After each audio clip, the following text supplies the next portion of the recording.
disebut kuah belangong.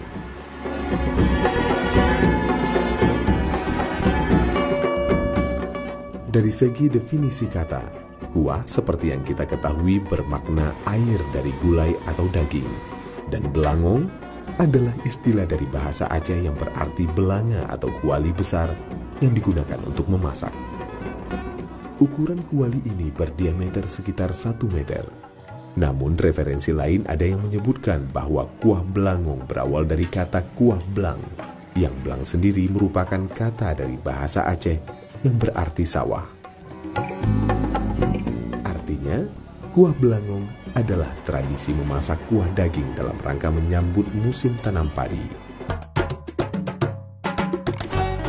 Sebelum dimulainya waktu turun ke sawah, terlebih dahulu diadakan selamatan memohon kepada Yang Maha Kuasa agar hasil panen padi musim tanam berikut berlangsung baik.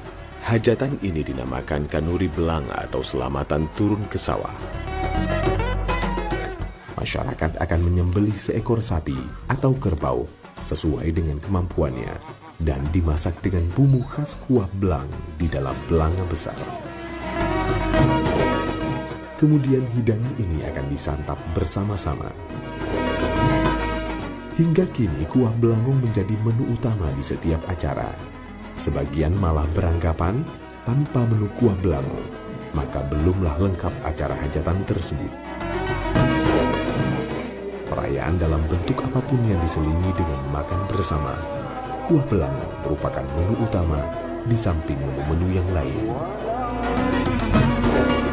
Begitu banyak sebenarnya makanan tradisional Aceh yang memang saat ini cukup digemari oleh masyarakat Aceh sendiri maupun masyarakat nasional ya. Ya salah satunya kuah belangong kita bisa temui hampir di seluruh pelosok di Banda Aceh dan Aceh Besar ini. Dan bahkan juga ada beberapa daerah lain selain Aceh Besar itu juga tersedia kuah belangong.